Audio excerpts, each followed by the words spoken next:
Hai guys, sekarang TM itu sudah harus wajib lapor 1 minggu 2 kali. Nah, oleh karena itu sambil nunggu berkasnya masuk ke kejaksaan, lebih baik dia mempersiapkan bagaimana anaknya dititipin ke siapa saat dia masuk ke Hotel Prodeo, daripada nangis-nangis mengumbar air mata yang gak jelas gitu. Nah, harusnya kamu ini sekarang mulai tirakat, mulai harus menoto diri kamu. Bagaimana sikap kamu?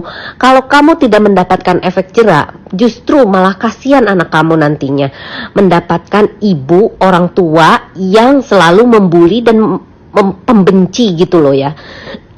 Nah, sebaiknya anak harus tahu kejelasan bahwa orang tuanya itu seperti apa. Oke? Salam Lita Gading. Halo Sobat Fakta, Bang Pin ketemu lagi dengan Bang Pin yang terus mengabarkan fakta viral seputar selebritas tanah air yang terus saja bikin berita, dan dengan berita mereka tetap eksis di ranah media. Ya, Tiara Marlin dilaporkan oleh banyak pihak.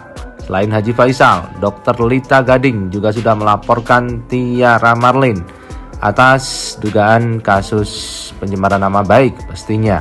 Dan juga pengacara Riau, Mirwansyah SHMA juga melaporkan Tiara Marlin setelah mensomasi Tiara Marlin karena juga melakukan pencemaran nama baik kepada pengacara Mirwansyah tersebut. Dan biasanya Tiara Marlin selalu beralasan dengan anak-anaknya, dan kali ini sering sekali Tiara Marlin mengunggah kebersamaannya dengan anak-anaknya. Hal itu disorot oleh Dr. Lita Gading. Dr. Lita Gading justru menekankan bahwasannya anak-anak Tiara Marlin harus tahu kelakuan dan perilaku ibunya, karena jika tidak maka anak-anaknya nanti akan hancur.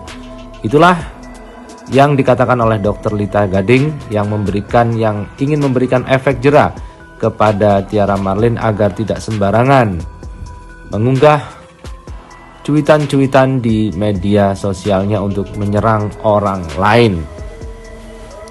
Dr. Lita Gading sebagai psikolog juga membahas hal itu, membahas soal nasib anak-anak Tiara Marlin yang katanya punya anak 5 itu.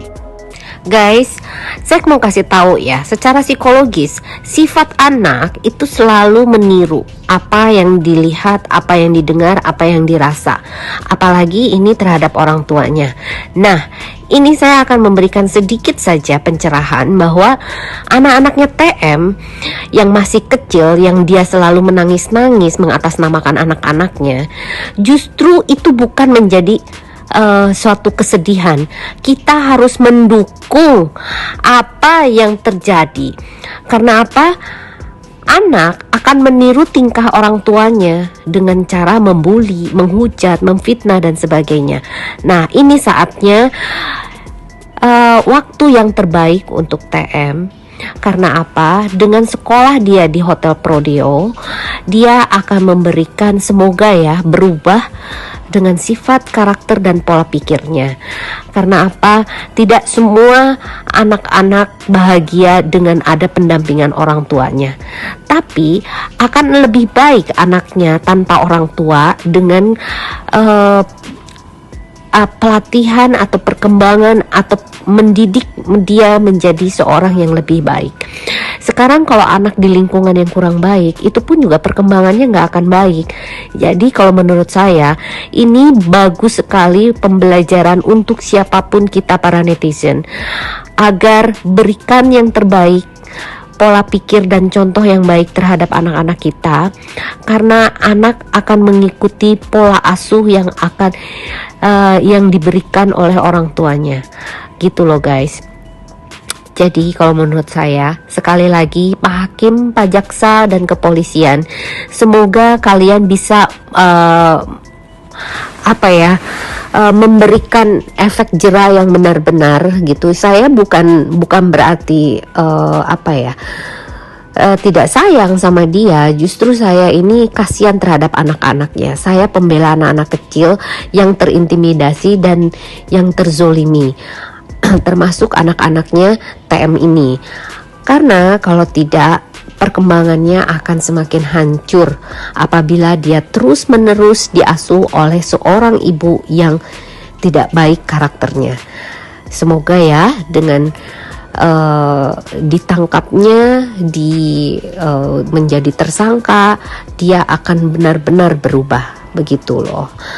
Gitu ya teman-teman, semoga ini adalah satu pembelajaran untuk kita semua. Sekali lagi, jangan sekali-kali menjadikan bullying adalah hal atau kebiasaan yang hanya mendatangkan uang atau cuan saja. Tapi pikirkanlah perasaan orang lain. Apabila kamu dibully, itu akan sakit hati, sakit perasaannya, dan trauma sampai seumur hidup. Hati-hati dengan bahasamu, hati-hati dengan jarimu, karena saya yang akan mencari kamu sampai dapat. Saya tidak main-main, saya sudah buktikan ini. Oke? Salam, Lita Gading. Ya, dan memang Lita Gading tidak main-main atas ucapannya. Dia langsung mengumpulkan tim pengacaranya untuk membuat laporan terhadap Tiara Marlin. Dan nampak ini Lita Gading bersama tim pengacaranya di Polda Metro Jaya untuk melaporkan Tiara Marlin atas dugaan kasus ujaran kebencian yang dilakukan kepadanya melalui media sosial. Hai, aku sekarang lagi ada di Polda Metro Jaya bersama para pengacaraku. Lihat tuh, apa yang saya sampaikan dan apa yang kulakukan selama ini tidak hanya isapan jempol. Aku lakukan dan aku buktikan apa yang kulakukan itu benar. Saya membela orang-orang yang terintimidasi, orang-orang yang kena bullying, dan orang-orang yang merasa dirugikan dalam hal verbal maupun fisik. Saya akan membantu semaksimal mungkin yang saya bisa. Ingat guys, apapun yang saya lakukan tanpa pamrih. Oke, salam. Hai guys, good morning. Hari ini saya mau ke Polda Metro Jaya. Ada kasus yang harus saya selesaikan di Bareskrim ya. Mudah-mudahan segera terselesaikan kasus ini dan tidak menjadi kepanjangan dan dipanjang-panjangkan. Karena apa? Saya juga nggak suka dan muak saya menyelesaikan kasus ini. Aduh, nggak selesai-selesai. Mau diapain nih? Salam, Lita Gading. Kita sekarang mau ketemu sama siapa, yo? Nah, kita sekarang mau ketemu sama siapa, yo? Jangan main-main. Nah, kunjungan selain menyelesaikan masalah kasusnya Vanessa Angel, maka saya pun juga menyelesaikan kasus saya sendiri, yaitu atas pembulian dan ucapan atau ujaran yang tidak menyenangkan terhadap diri saya dari apa yang disampaikan oleh TM. Dia menghujat saya, menghina saya, dan ini perbuatan yang memang harus ditindaklanjuti. Nah, saran dari Kapolres dan Bareskrim, ya saya membuat laporan secara resmi atas TM tersebut. Namun dia pun harus meminta maaf terhadap saya, begitu dong, ya nggak sih? Supaya memberatkan dia tentunya. Oke guys.